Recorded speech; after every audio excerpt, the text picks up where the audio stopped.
दोस्तों नमस्कार। मैं प्रशांत कौशिक संवाद इंडिया मंच पर आप स्वागत करता हूं, हार्दिक अभिनंदन करता हूं।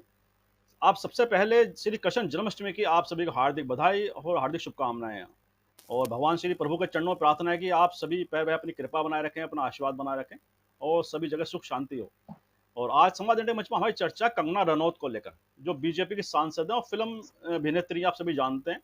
और जिस तरह से उनके बयान लगातार सुर्खियों में बने रहते हैं, सुर्खियों में क्या, खासतौर विवादास्पद बयान उनके ज्यादातर आते हैं और तमाम तरह के विवाद उनके बयान के बाद शुरू हो जाते हैं। आपने देखा होगा पहले भी उनके बहुत सारे ऐसे बयान हैं, चाहे आज़ादी को लेकर हो 2014 के बाद से जो उन्होंने कहा था, या राहुल गांधी के बारे में जितनी अमर्यादित टिप्पणी वह कर सकती हैं वह लगातार करती हैं, और तमाम तरह के विवाद उसके बाद पैदा हो जाते हैं। और हाल ही में जो ताज़ा उनका बयान है उसने एक नए विवाद को फिर जन्म दे दिया है। और जिस तरह से उन्होंने एक अखबार से बात करते हुए, एक निजी उसमें प्लेटफॉर्म पर बात करते हुए कहा है कि किसान आंदोलन के बारे में कहा कि वहाँ लाशें लटकी थी, रेप हो रहे थे। तो तमाम तरह की ऐसी बातें उन्होंने कह दी कि जहाँ पर किसान आंदोलन को के प्रति जो उनका एक मन में किस तरह की फीलिंग्स हैं, किस तरह की बात उनके मन में, वह प्रकटीकरण उसका होता है। साथ ही एक बहुत बड़ी बात और उन्होंने कह दी, उन्होंने कहा कि चाइना और अमेरिका का यहाँ पे जो शक्तियाँ काम कर रही हैं। तो ये बातें ऐसी हैं जो उस पे प्रश्न चिन्ह लगा देते हैं सरकार की जो इंटेलिजेंस है, सरकार की जो आईबी है, तमाम तरह की जो सरकारी एजेंसियाँ हैं, और सरकार के खुद वजूद पर सवाल या निशान उन्होंने लगा दिया कि आखिरकार सरकार, जब एक सांसद को पता है इस तरह की विदेशी शक्तियाँ हमारे यहाँ अपना कहीं न कहीं साजिश रच रही है, तो सरकार क्या कर रही है? क्या मोदी जी, अमित शाह जी को पता नहीं है? तो ये तमाम तरह के विवाद एक नया खड़ा हो गया है। तो इन सब बातों पर चर्चा करने के बाद देश के बहुत ही वरिष्ठ पत्रकार आज इस चर्चा में शामिल हैं, उनका परिचय मैं आप सभी से करा देता हूँ। हमारे साथ राकेश अचल जी जुड़े हुए हैं, ग्वालियर मध्य प्रदेश, बहुत ही सीनियर जर्नलिस्ट है। बहुत बहुत स्वागत करता हूँ, बहुत बहुत अभिनंदन करता हूँ। चल, शुरुआत से पहले मैं कंगना रनौत का वह क्लिपिंग जो उस समय वायरल है सोशल मीडिया पे, वो आपको दिखाता हूँ, उसके बाद चर्चा की शुरुआत करते हैं। जो बांग्लादेश में हुआ है ना, वो यहाँ होते हुए भी देर नहीं लगनी थी। अगर हमारे इतने शीर्ष नेतृत्व जो हमारे इतने सशक्त नहीं होते, यहाँ पे जो फार्मर्स प्रोटेस्ट हुए, वहां पे लाशें लटकी थी, वहां पे रेप हो रहे थे। और जब वो किसानों के हितकारी बिल जो वापस लिए गए थे, तो पूरा देश जो है वो चौंक गया था। और वो किसान आज भी वहां बैठे हुए, उन्होंने कभी सोचा ही नहीं ये बिल वापस होगा। वो बड़ी लंबी प्लानिंग थी, जैसे बांग्लादेश में हुई है। तो इस तरह के षड्यंत्र, और आपको क्या लगता है, किसानों, चाइना, अमेरिका, इस तरह की जो विदेशी जो शक्तियां हैं वो यहाँ काम कर रही हैं। और ये फिल्मी लोग हैं, इनको लगता है कि इनकी ये दुकान चलती रहेगी अगर देश चाहे जाए भाड़ में। ऐसा नहीं होता है। देश अगर भाड़ में जाएगा तो आप भी साथ में भाड़ में जाएंगे। ये बात जो है इनको रोज रिमाइंड करानी चाहिए। पर खैर, जितनी इनकी बुद्धि है उतनी इनकी करतूतें भी हैं। तो राकेश जी, आपने सुना है जो कंगना रनौत जो सांसद है भाजपा की, और उनका जो बयान आया, उसने बहुत सारे सवाल खड़े कर दिए और देश की पूरे सिस्टम पे एक सवाल उन्होंने खुद ही लगा दिया है कि अगर विदेशी शक्तियां यहाँ साजिशें रच रही हैं और बांग्लादेश जैसे हालात यहाँ पर हो जाते हैं, तो तमाम ऐसी बातें हैं जो बहुत ही विवादास्पद भी हैं और साथ ही बड़े गहरे जो उसके अर्थ हैं वह भी बड़े गहरे हैं। तो आखिरकार कंगना रनौत जैसी सांसद जो सत्ताधारी पार्टी की सांसद हैं, उसके बयान को आप किस तरह से देख पा रहे हैं, किस तरह से पढ़ पा रहे हैं, क्या लगता है आपको? धन्यवाद प्रशांत जी। सबसे पहले तो संवाद इंडिया के सभी दर्शकों को और आपको जन्माष्टमी की शुभकामनाएं। और आपने सवाल ऐसा कर दिया कंगना रनौत का बयान दिखा करके कि मैं भ्रम में हूँ कि मैं टिप्पणी करूँ या ना करूँ। डर लगता है, कब कंगना जी से पूरा देश डरता है। उनकी जबान के बारे में आपने जवान और जुबान दोनों के बारे में बता दिया। उनकी भाषा और उनकी जिह्वा बड़ी कटखनी है। और सबसे बड़ा संकट तो ये है कि वो जिस क्षेत्र से आई है राजनीति में, वो क्षेत्र फिल्म का है, पर्दे का क्षेत्र है, जहाँ अभिनेता अपने मन से कुछ नहीं करता। उसको स्क्रिप्ट दी जाती है, उसको निर्देशित किया जाता है, उसका अलग से मेकअप किया जाता है, वो मूल रूप में रहता नहीं। लेकिन राजनीति में ऐसा नहीं होता है। और कंगना जी राजनीति के लिए अभी पहली कक्षा की नर्सरी की छात्रा, आप समझ लीजिए। किस्मत अच्छी थी कि वो सीधी संसद में पहुंच गई। लेकिन उन्होंने जो बयान दिया है, जिसको आपने अभी सुनाया दर्शकों को, वो बयान बड़ा हास्यास्पद है। पहले तो उस पर टिप्पणी करने का मन नहीं करता, क्योंकि कंगना जी की उम्र ही कितनी है राजनीति में, अभी 4 महीने उम्र हुई है। 4 जून को वो चुन के आई और अगस्त में हम बैठे हुए हैं। लेकिन एक सामान्य भारतीय नागरिक के नाते और एक जनप्रतिनिधि के नाते अगर उन्होंने स्वाध्याय नहीं किया है तो उन्हें ऐसी टिप्पणियां नहीं करना चाहिए। वो बच सकती हैं, लेकिन वो बचेंगी नहीं, क्योंकि वो शिष्या हैं उन नेताओं की, जो बाग विलास में, जो जुमलेबाजी में सिद्धहस्त हैं, माहिर हैं, कुख्यात हैं, विख्यात हैं। तो जैसा उनके महाजनेयन गता सा पंथा वाली बात है, जैसे उनके नेता बोलते हैं बेलगाम होकर के, वैसा ही कंगना जी ने भी बोला है। सवाल है किसानों के आंदोलन से ही अगर हम शुरू करें तो किसानों के आंदोलन के बारे में कंगना राणावत जानती क्या है? उनके पिता फौजी थे, उनका परिवार जागीरदार था, उसने तो कभी हल मूठ उठा करके खेती की नहीं।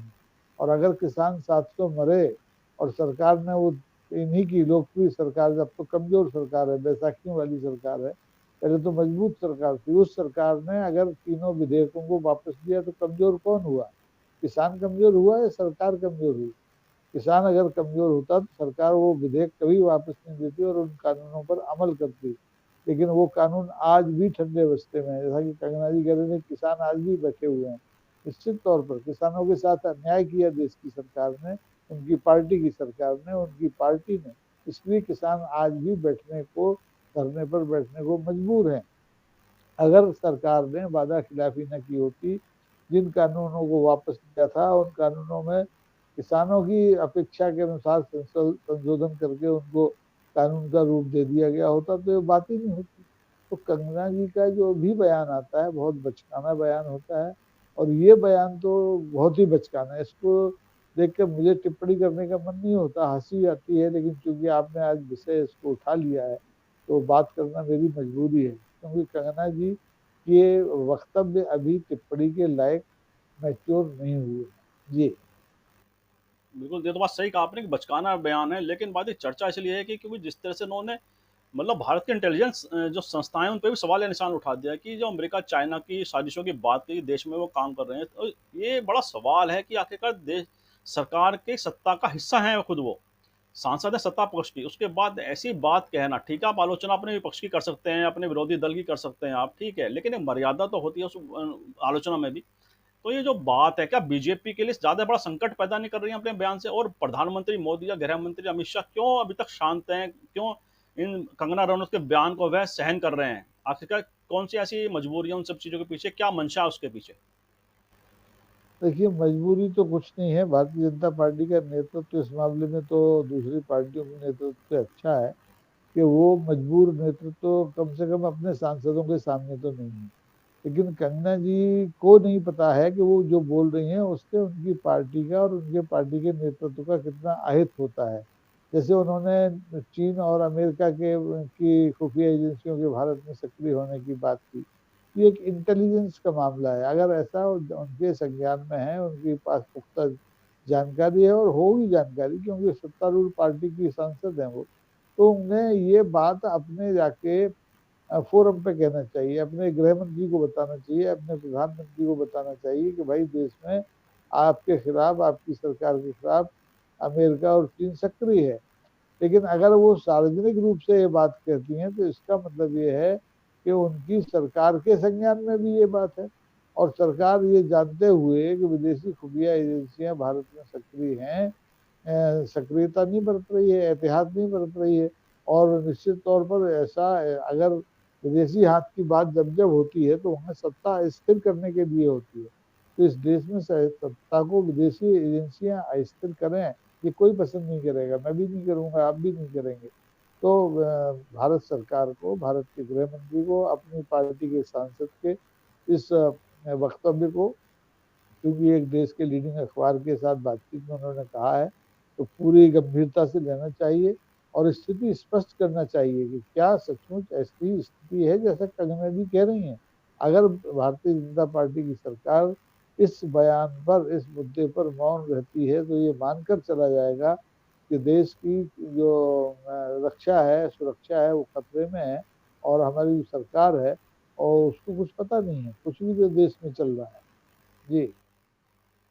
जी, जी, बिल्कुल ठीक है। स्पष्ट चीज़ें होनी चाहिए, सरकार को भी इस पे कम से कम अपना जो पक्ष है वो रखना चाहिए, और कंगना रनौत के बयान का जो भी इस तरह से खंडन करना चाहें या जो भी इसमें मैं सफाई पेश करना चाहूँ, वो ज़रूर करनी चाहिए, जिससे कि चीज़ें स्पष्ट हों।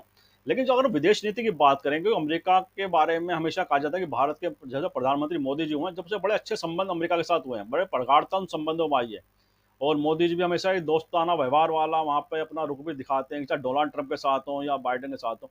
तो इनका विदेश नीति और मोदी जी की जो विदेश नीति है, पूरा जो जैसे वह अपने विदेश नीति को एक फ्रेंडली, एक अपना दोस्ताना व्यवहार में तब्दील करने का जो उनका एक कोशिशें रहती हैं, क्या उस पर भी क्वेश्चन मार्क नहीं है ये?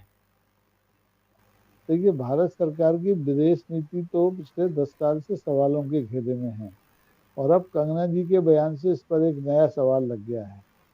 अगर भारत अमेरिका का मित्र है, अगर भारत चीन से अपने बहुत अच्छे संबंध बनाए हुए हैं, व्यापारिक संबंध, तो निश्चित रूप से होंगे, क्योंकि भारत तो चीन को केवल $16 बिलियन का माल सप्लाई करता है, लेकिन उससे लेता है $116 बिलियन का, 100 गुना ज्यादा।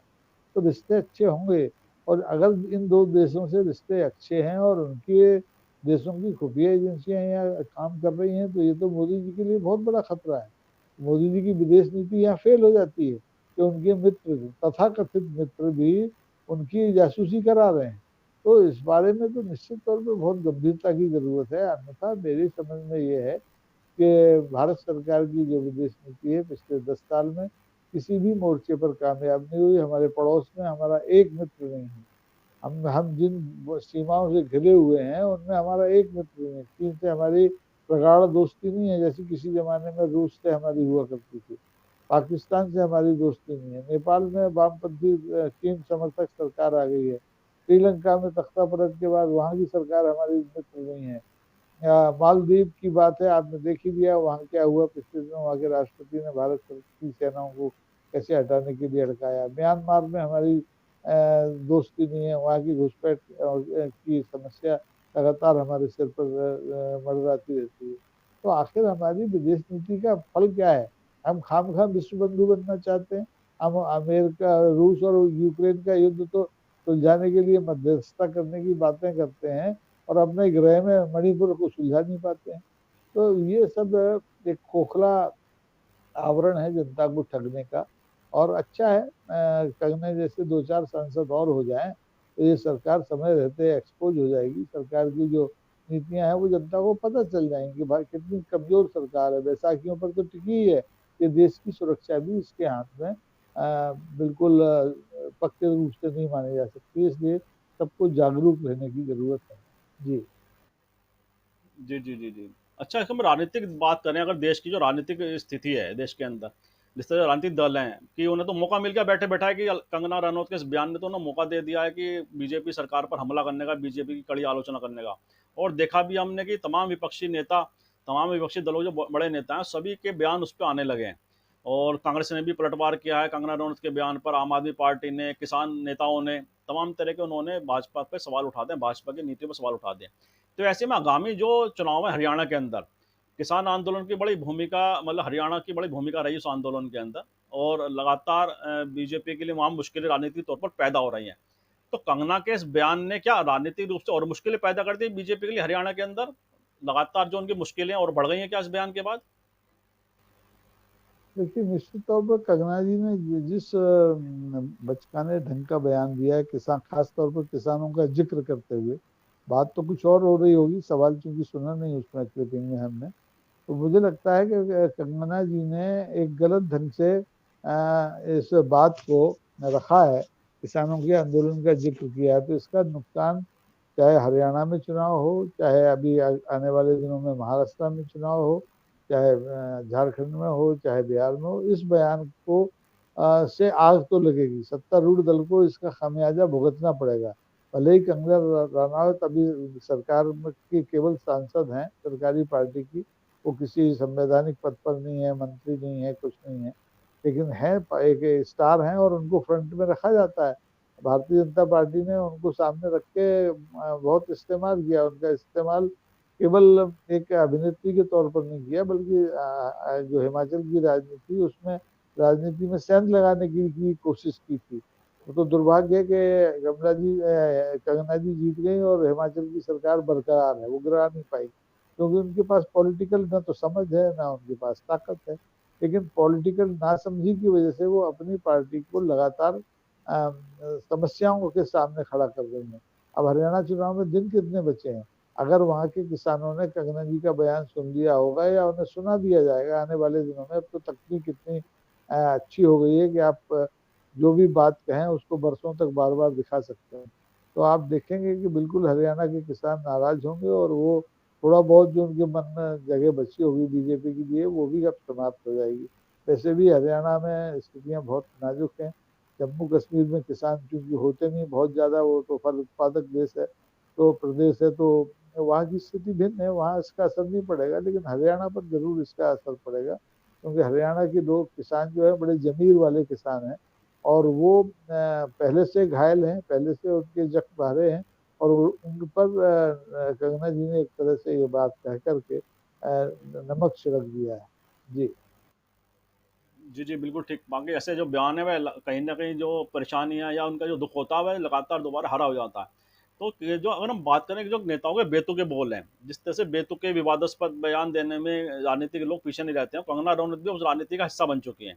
तो राजनीतिक क्षेत्र में आ चुके हैं, सांसद हैं लोकसभा में। तो ऐसे जो नेता हैं, ऐसे जो व्यक्ति हैं राजनीति के अंदर जो बेतुके बोल लगातार बोलते हैं, बिना अर्थ के बोल लगातार बोलते रहते हैं, तो राजनीतिक पार्टियाँ उन पर अंकुश क्यों नहीं लगाती हैं? उन्हें क्यों बढ़ावा देती हैं राजनीतिक दल? और हर पार्टी में ऐसे लोग हैं, केवल कंगना नहीं, हमने देखा कि बहुत सारे ऐसे लोग हैं जो हमेशा विवादास्पद बयान ही देते रहते हैं।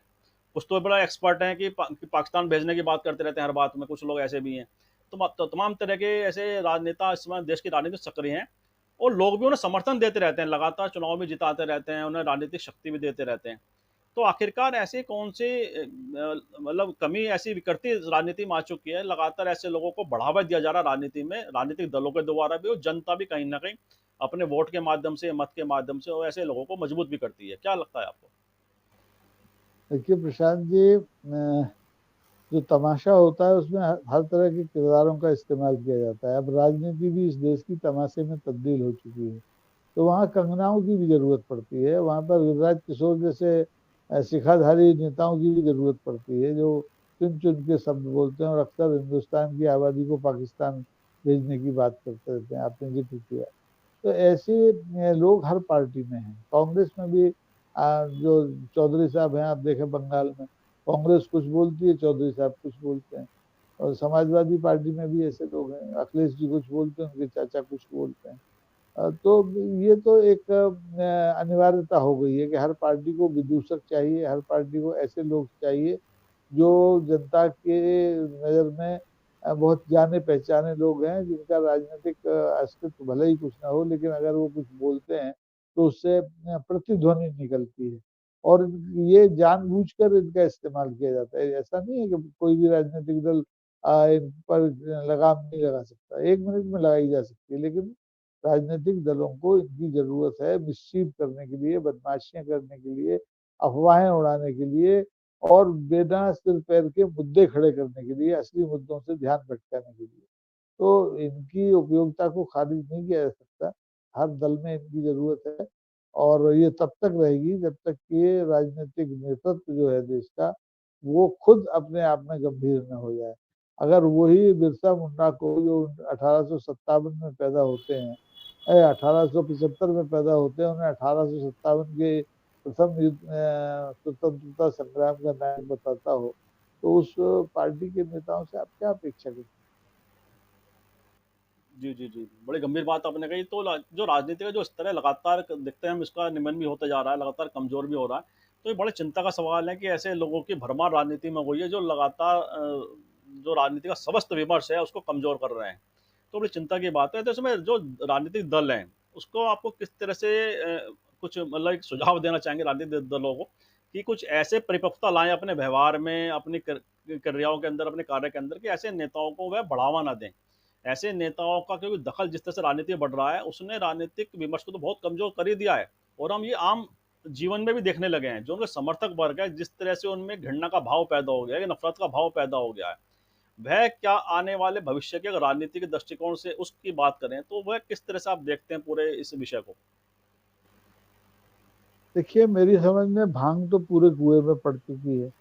अब इसका शुद्धिकरण बहुत कठिन काम है। इसके लिए बुनियादी तौर पर हमको नीचे जाना पड़ेगा। हमारी जो राजनीति का ककहरा है वो हमारी युवा पीढ़ी स्कूल कॉलेज में सीखती है। तो हम पूरे देश में छात्र संघ चुनाव पर एक तरह से प्रतिबंध लगा चुके हैं, या उनकी उपेक्षा कर चुके हैं, या बच्चों को इतना कैरियरिस्ट बना चुके हैं कि भाई वो तो पढ़ें पढ़ें पढ़ें, उसके अलावा उन्हें कोई काम नहीं करना है। तो समाज सेवा के क्षेत्र में, राजनीति के क्षेत्र में और खुद पढ़ने के क्षेत्र में बहुत पिछड़ गए हैं। तो हमने जो नर्सरी थी राजनीति की वो खत्म कर दी है, और उसकी वजह से ये हुआ है कि अब जितने भी राजनीति में नेता आ रहे हैं वो या तो कंगना रनौत जैसे आ रहे हैं जिनकी कोई राजनीतिक विरासत नहीं है, या वो लोग आ रहे हैं जिनको कि आपने चापलूसी के जरिए सीधा एयरलिफ्ट कर दिया है, ऊपर से उतार दिया है, जिनका जनाधार तो है ही नहीं, विचारधारा तो कोई है ही नहीं, वो ठकुर सोहाती करना जानते हैं, और या उनका चेहरा किसी न किसी वजह से अपने क्षेत्र में बिकता है। तो ऐसे लोगों से बचने की जरूरत है, और निश्चित तौर पर हमें फिर से स्कूलों कॉलेजों की तरफ लौटना पड़ेगा, वहां से बच्चों को राजनीति का प्रारंभिक ज्ञान देना पड़ेगा। वहाँ छात्र संघ के चुनाव होते थे, वहाँ कक्षाओं में मॉनिटर चुने जाते थे। तो उस बुनियादी स्तर से अगर हम आगे आएंगे तो हमें लगता है, अब देखिए जितने भी राजनीतिक दल हैं, किसी भी राजनीतिक दल का जो छात्र संघ विंग होता है वो इतना मजबूत नहीं है जो सीधे राजनीति में दखल कर पाता हो। उसका इस्तेमाल केवल धरना प्रदर्शन, नारे और पुतले जलाने के लिए किया जाता है, उसको कोई जिम्मेदारी नहीं दी जाती।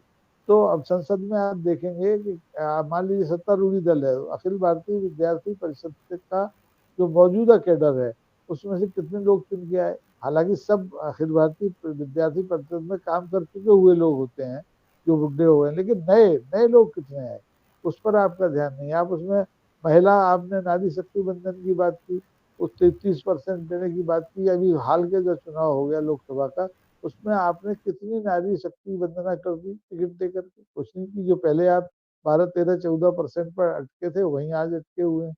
तो ये दोगली नीतियां हमें त्यागनी पड़ेंगी, अन्यथा इस देश की राजनीति का कचूमर निकल जाएगा और कोई संभाल नहीं पाएगा। स्थिति ये होगी कि कोई किसी की बात नहीं सुनेगा।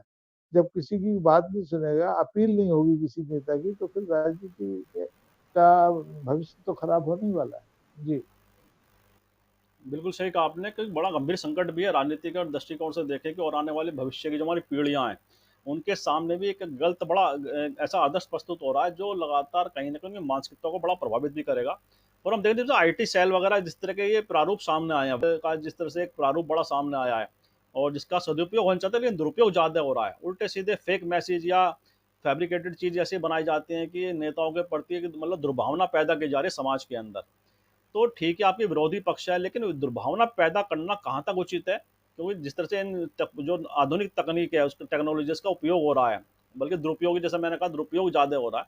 तो ये आईटी सेल वगैरह जो प्रारूप है राजनीतिक दलों के इनकी भूमिका इस पूरे सिस्टम को दूषित करने में कितनी बड़ी है, कितना मानते हैं आप? देखिए प्रशांत जी, जो तकनीक का विस्फोट है वो केवल भारत के लिए तो है नहीं, पूरी दुनिया में हुआ है। हर जगह तकनीक, बल्कि हम तो बहुत पीछे हैं अभी भी। अभी भी हम 4G 5G की बात कर रहे हैं, दुनिया में तो 6G 7G हो गया है। तो इसका जो राजनीतिक औजार के तौर पर इस्तेमाल है वो भारत में सबसे ज्यादा हो गया है। और आप देखेंगे कि 2014 के चुनाव में जिस ढंग से तकनीक पर बहुत ज्यादा खर्च किया गया उतना पहले के चुनाव में कभी नहीं हुआ। इससे चुनाव लगातार महंगे हुए, इससे लोगों में भ्रम भी पैदा हुए, अफवाहें भी पैदा पैदा की गई, गलत धारणाएं बनाई गई लोगों के बारे में, महिमा मंडन किए गए तो मान मर्दन भी किया गया। लेकिन विदेशों में ये स्थिति नहीं है। विदेशों में मैं अक्सर जाता रहता हूँ। मैंने पिछला हिलेरी क्लिंटन जब चुनाव लड़ रही थी तब मैं अमेरिका में था, मैंने देखा कि वहाँ सोशल मीडिया पे इस तरह की जितनी घटिया बातें हमारे हिंदुस्तान में होती हैं वहाँ नहीं होती। और सोशल मीडिया पर बल्कि आप सड़क चलते लोग भी राजनीति के बारे में उतनी बात नहीं करते हैं जितनी हमारे यहाँ करते हैं। तो उसकी वजह यह है कि हम काम से काम नहीं रखते, हमारे पास फुर्सत ही फुर्सत है, हम बेरोजगार लोग हैं, निठल्ले लोग हैं, तो हम सिर्फ राजनीति की बात करते हैं। और जो तकनीक हमारे हाथ में आ गई हम उसका इस्तेमाल करते हैं। हम उस तकनीक का इस्तेमाल अपना ज्ञान वर्धन के लिए नहीं करते, बल्कि हम उसका इस्तेमाल एक ऐसे नस्तर के रूप में करते हैं जो ऑपरेशन करने के बजाय घाव ज्यादा देता है। तो इस पे सावधानी बरतने की जरूरत है, लेकिन जरूरत इस बात की है कि राजनीति में अब ऐसी पीढ़ी को दाखिला दिया जाए, प्रमोट किया जाए जो इस तकनीक का सदुपयोग करना जानती हो और दुरुपयोग रोकना जानती है। संयोग से धीरे धीरे स्थिति सुधर रही है। आपने देखा होगा 2024 के चुनाव में इस तकनीक से उतना लाभ उस भारतीय जनता पार्टी को नहीं हुआ जितना 2014 और 2019 में हुआ था। अगर तकनीक की बिना पर ही ये चुनाव लड़ा गया होता तो निश्चित तौर पर भारतीय जनता पार्टी का जो लक्ष्य था 400 का वो पूरा हो जाता। तो ये मान के चलना चाहिए कि अब हकीकत जनता के सामने आ गई है और ये तकनीक भी अविश्वसनीय होने लगी है। लोग इस पर अब ज्यादा भरोसा नहीं करते हैं। अब लौट कर वो अखबार की तरफ आएंगे और वो जमाना मुझे याद है कि पहले जब अखबार में अगर 10 पंक्तियों की 4 पंक्तियों की खबर छप जाती थी, चाहे वो सरकारी हो, चाहे वो निजी हो, चाहे वो पुलिस की हो, तो उसको एक तरह से गजट नोटिफिकेशन माना जाता था कि भाई अरे भाई वो चीज़ तो अखबार में छपी है, सही होगी ही।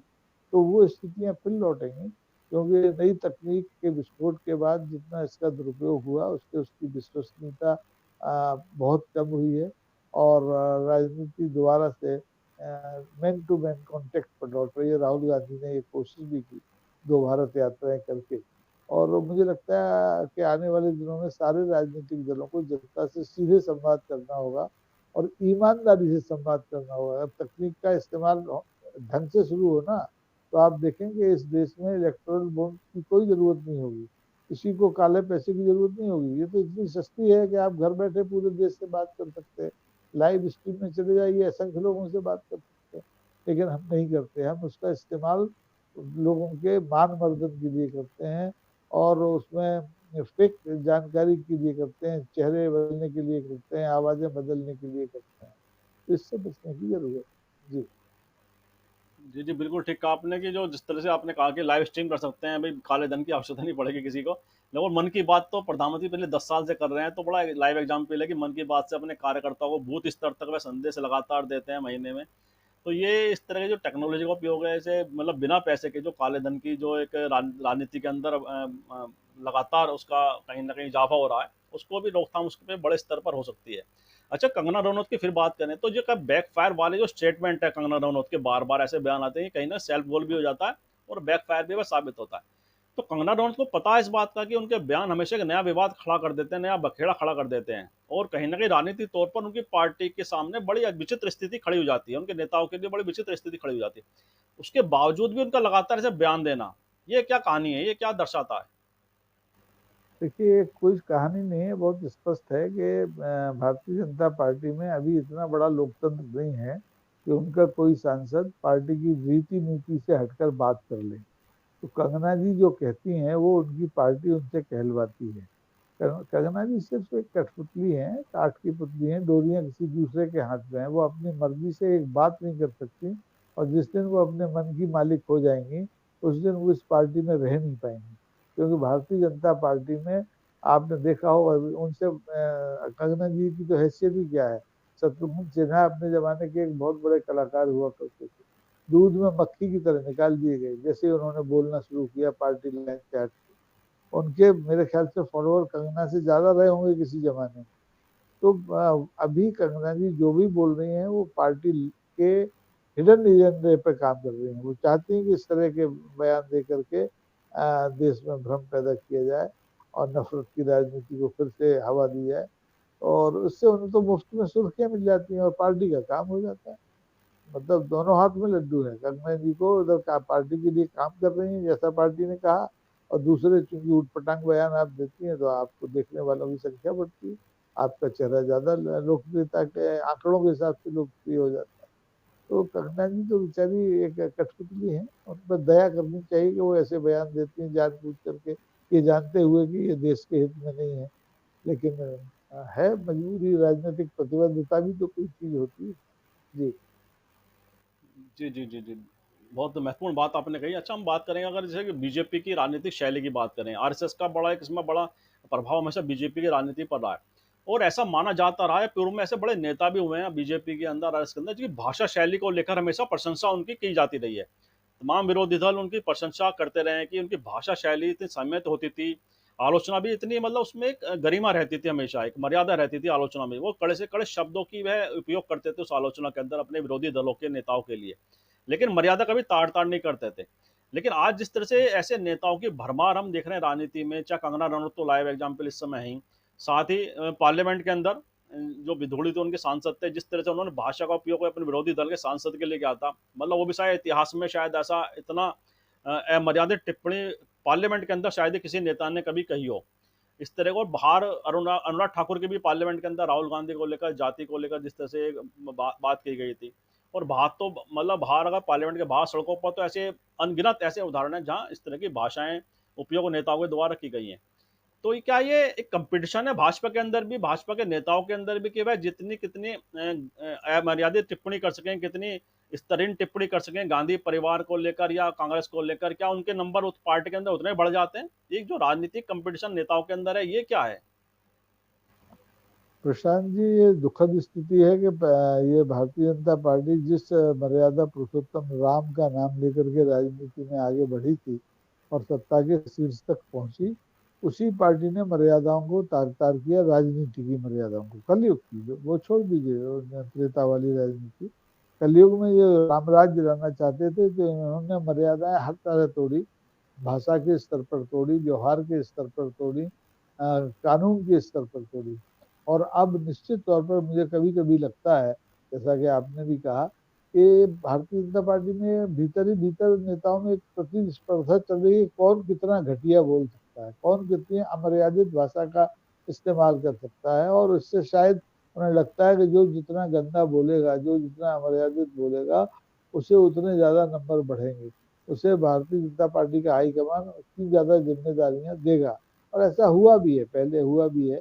तो बहुत दुखद स्थिति है, क्योंकि कांग्रेस में आपने देखिए, कांग्रेस के पास भी एक लंबा विरसा है राजनीति का, आज़ादी के पहले से लेके और आज़ादी के बाद तक का 50-55 साल कांग्रेस लगातार सत्ता में रही है। उसके पास भी कई अग्निमुखी नेता रहे हैं, लेकिन इतनी अमर्यादित टिप्पणियां किसी ने नहीं की। मर्यादा तोड़ने वाले सीताराम केसरी थे, हमारे देवकांत बरुआ थे जो इंदिरा इंडिया कहते थे। सीताराम जी तो कहते थे कि भाई मैं तो इंदिरा जी का गुलाम हूँ, वो कहेंगे जहाँ अपनी टोपी रख दूंगा। ज्ञानी जैल सिंह राष्ट्रपति थे, वो कहते थे जहाँ वो इंदिरा जी कहेंगे झाड़ू लगा दें। तो वो चापलूसी की बात थी। वो मर्यादा को उन्होंने अपने अपने लिए उसका गलत इस्तेमाल किया था, लेकिन अपने प्रतिद्वंदी के लिए कभी उन्होंने अमर्यादित टिप्पणियां भाषा के स्तर पर कांग्रेस या दूसरे दलों ने नहीं की। लेकिन अब ये स्पर्धा बढ़ती जा रही है। अभी आपने देखा बीएसपी के भाजपा के बीएसपी के एक विधायक ने नहीं, बीजेपी के विधायक ने बीएसपी के बारे में क्या बात कही, परसों नरसों ही आपने शायद जिक्र किया था। तो अब ये तो दिनों दिन बढ़ने वाली चीज है। अब वो अटल बिहारी वाला युग तो रहा नहीं, वरना वो भाजपा रही। अब माननीय हमारे अमित शाह की भाजपा है, जिसमें अमित शाह खुद घुड़की दे के बात करते हैं। तो जिस पार्टी का नेता घुड़क के बात करता हो जनता से, अपनी पार्टी के लोगों से, प्रतिपक्ष से, उस पार्टी के कार्यकर्ताओं से नैतिकता, मर्यादा और संभ्रांत वक्तव्य की आप कल्पना ही नहीं कर सकते, अपेक्षा ही नहीं कर सकते। कांग्रेस ने इस मामले में अपने आप को काफी काफी सीमा तक सुधारा है। और मैं तो इसका श्रेय राहुल गांधी को देना चाहूंगा। हालांकि मेरा किसी दल से कोई लेना देना नहीं है, मेरे लिए तो कल राहुल अगर सत्ता में होंगे तो वो भी निशाने पे होंगे। तो अच्छी स्थिति नहीं है राजनीति में। उसको मर्यादा में वापस लौटना चाहिए। और जो देश की राजनीति अमर्यादित होती है, वहाँ वही स्थिति होती है तो कल बांग्लादेश में हुई थी, उससे पहले नेपाल में हुई, उससे पहले श्रीलंका में हुई, और अमेरिका में भी। जब हमारे दूसरे भाई साहब थे, हमारे प्रधानमंत्री जी के मित्र, उनके समर्थक संसद पर चढ़ गए थे, उन्होंने मर्यादा तोड़ दी थी। अमेरिका के 350 साल के इतिहास में कोई विरोधी संसद के छत पर, संसद के गुंबद पर नहीं चढ़ा। जी जी, जी, बिल्कुल, बिल्कुल। अच्छा, हम बात करें जैसे कांग्रेस की बात आपने कही कि राहुल गांधी की भी, उन्होंने से स्मृति ईरानी के बारे में हमने पहले भी चर्चा की थी कि जो ट्रोलिंग उनकी शुरू हुई थी, उन्होंने अपील कर दी कांग्रेस समर्थकों से कोई गलत बात स्मृति ईरानी के बारे में ना कहे। और मणिशंकर अय्यर का एग्जाम्पल सबके सामने, जिस तरह से उनकी टिप्पणी ने बड़ा विवाद मचा दिया था, वो अनुचित टिप्पणी थी। निश्चित रूप से किसी भी के बारे में इस तरह की टिप्पणी को शब्द इस्तेमाल नहीं करना चाहिए जो मर्यादित हो। और उसके बाद हमने कांग्रेस की तरफ से अगर देखा तो मणिशंकर अय्यर को कोई मतलब मुख्य धारा की राजनीति से उन्होंने हटा दिया, उनको हाशिए पर धकेल दिया राजनीतिक तौर पर। तो ऐसे बीजेपी के अंदर ऐसी कौन सी मजबूरियां कि जो गलत भाषा बोलते हैं, जो अमर्यादित भाषा बोलते हैं, जो दुर्व्यवहार करते हैं, उनको लगातार प्रमुखता दी जा रही है, और कांग्रेस ने मणिशंकर अय्यर को राजनीतिक मुख्य धारा से हटा दिया। तो ये जो डिफेंस है दोनों पार्टियों की कार्यशैली में, यह क्या इंगित करता है? देखिए ये जो डिफरेंस है ना, यही विरासत होती है। भारतीय जनता पार्टी की विरासत, अगर खुद भारतीय जनता पार्टी की माने तो अभी 44 साल की है। अगर आप उनके आरएसएस को भी जोड़ दें तो भी अभी वो 100 साल पूरे नहीं कर पाए हैं, अगले साल 100 होंगे उनके। इस लिहाज से कांग्रेस सबसे वरिष्ठ पार्टी है विरासत के लिहाज से। और कांग्रेस में जितने ऊंचे कद के और जितने पढ़े लिखे नेता आए हैं अलग अलग क्षेत्रों से, चाहे वो राजनीति शिक्षा का क्षेत्र हो, चाहे समाज सेवा का क्षेत्र हो, चाहे कला का क्षेत्र हो, तो उसमें सब लोगों ने मर्यादा को कायम रखा। कि हमारे यहाँ संसदीय और असंसदीय शब्दों को तय करने का जो पैमाना है वो बड़ा अटपटा है। भारतीय जनता पार्टी की सरकार के आने के बाद इतने शब्दों को संसदीय घोषित कर दिया गया जिनको हम आम बोलचाल में 100 बार बोलते हैं और संसद में भी बोले जाते रहे। लेकिन मोटे तौर पर जो चीजें समाज में स्वीकार्य नहीं है उनका इस्तेमाल नहीं कर सकते, जैसे कि विधुड़ी जी ने किया। वो शब्द आम बोलचाल की भाषा में अपमानजनक माने जाते हैं, तो उनसे हमें परहेज करना होगा। मणिशंकर जी ने अगर कहा है और उसको लोग अपमानित अपने को महसूस करते हैं तो करिए परहेज उसको। और कांग्रेस ने परहेज किया, मणिशंकर जी को मुख्य धारा से हटा दिया, आज कहीं दिखाई देते हो। लेकिन इसका मतलब ये नहीं है कि आप मर्यादाएं तोड़ रहे हैं तो उनको सुधार नहीं सकते। सुधार सकते हैं, गलती की है सुधर सकती है, भाषा ही का तो विन्यास है। आपको मीठे जो अटल जी बोलते थे वो मोदी जी नहीं बोल सकते, जो अडवाणी जी बोलते थे वो अमित शाह नहीं बोल सकते। अटल जी और अडवाणी जी जिस जिस यात्रा से राजनीति में गुजरे हैं वो तो इन्होंने देखी नहीं। तो ऐसे लोग अगर राजनीति के झंडाबरदार होंगे तो राजनीति तो नीचे रसातल में जाएगी ही। लेकिन मौका है कि इसको संभाला जाए। और भारत अगर विश्वगुरु भारत को आप बनाना चाहते हैं तो सबसे पहले तो अपने भाषा के स्तर पर आप सुधार देखना है। हम तो अभी रास्ते चलते आदमी से नमस्ते करने में गुरेज करते हैं। आप विदेश में चले जाइए, वो आपको जानता भी नहीं हो, लेकिन अगर नजर से नजर मिल गई है तो वो आपको हेलो करेगा, हाय करेगा, वहां राम राम नहीं कहते। लेकिन अभिवादन का तरीका तो है। यहाँ तो सौजन्यता सिरे से गायब हो गई है। हम सौजन्यता के मामले में शून्य है। हमें लगता है कि हम विश्व के सबसे असभ्य नागरिक साबित हो रहे हैं इस मामले में। राजनीति की तो बात अलग है। जी जी, जी, जी। बिल्कुल ठीक कहा आपने। राजनीति की जिस तरह से प्रभाव हुआ है, राजनीतिक मर्यादा का प्रभाव हुआ है, वो कहीं न कहीं राजनीतिक नेताओं के जो भाषा है, शैली है, उसके व्यवहार है, उसके अंदर बड़ा स्पष्ट रूप से दिखाई भी देता है। और तमाम आपने उदाहरण दिए, तमाम तरह की बातें बताई कि किस तरह से राजनीतिक जो बड़े नेता हैं, शीर्ष नेता हैं, उनके व्यवहार में ये सब चीज़ें स्पष्ट होती हैं कि उनके जो फॉलोवर्स हैं या उनके समर्थक नेता हैं, जो आगे बढ़कर अपने नंबर बढ़ाना चाहते हैं राजनीति में, तो वह कहीं न कहीं ऐसी भाषा का इस्तेमाल करते हैं, जो उनके बड़े नेताओं को अच्छी लगती है। जब भी इस तरह की गिरावट राजनीति में लगातार आ रही है, अगर बड़ा नेता जो नेतृत्व है वह उन बातों को तरजीह नहीं देगा, उन बातों को बढ़ावा नहीं देगा, उनकी शांति नहीं रहेगा, चुप नहीं रहेगा, अगर मौखिक समर्थन एक तरह से माना जाता है चुप रहना, तो इसलिए ऐसे नेताओं की जो भाषा है वह लगातार गिरती जा रही है। क्यों लगता है कि वो नेतृत्व मौन रहकर उनका समर्थन कर रहा है। तो शीर्ष नेतृत्व किसी पार्टी का, उन्हें आगे बढ़कर अपने नेताओं को सीख देनी चाहिए। कोई भी राजनीति के अंदर मर्यादा ना तोड़ें, भाषा में हमेशा एक गरिमा बनी रहे। ठीक है, विरोधी पक्ष अपना होता है, लेकिन एक राजनीतिक तौर पर हमारा विरोधी है, व्यक्तिगत तौर पर नहीं है। तो ये बड़ा मैसेज देना चाहिए, जिससे जो युवा पीढ़ी जो राजनीति में अपना कैरियर बनाना चाहते हैं, जो राजनीति में आना चाहते हैं, उनके लिए भी एक सार्थक संदेश जाए, एक अच्छा संदेश उनके लिए जाए कि राजनीति में अपना हमें व्यवहार अब कैसा रखना, अपनी पर्सनैलिटी को कैसे डेवलप करना है। और इन शब्दों के साथ आज चर्चा को विराम भी देते हैं। और आपने जिस तरह पूरे विषय की व्याख्या किया, निश्चित रूप से मुझे विश्वास है हमारे दर्शकों को चर्चा जरूर पसंद आएगी। मैं आपका भी बहुत बहुत आभार और धन्यवाद व्यक्त करता हूँ कि आपने हमारे दर्शकों के लिए अपना समय निकाला। बहुत बहुत धन्यवाद आपका। और मैं आपसे बस आग्रह करता हूँ इस वीडियो को लाइक करें, शेयर करें, कमेंट करें। साथ ही समाज निंदा चैनल को सब्सक्राइब के साथ बेल आइकन जरूर दबाएं, जिससे समाज निंदा अपडेट आपको समय से मिलते रहे। आप सभी का बहुत बहुत धन्यवाद, बहुत बहुत अभिवादन।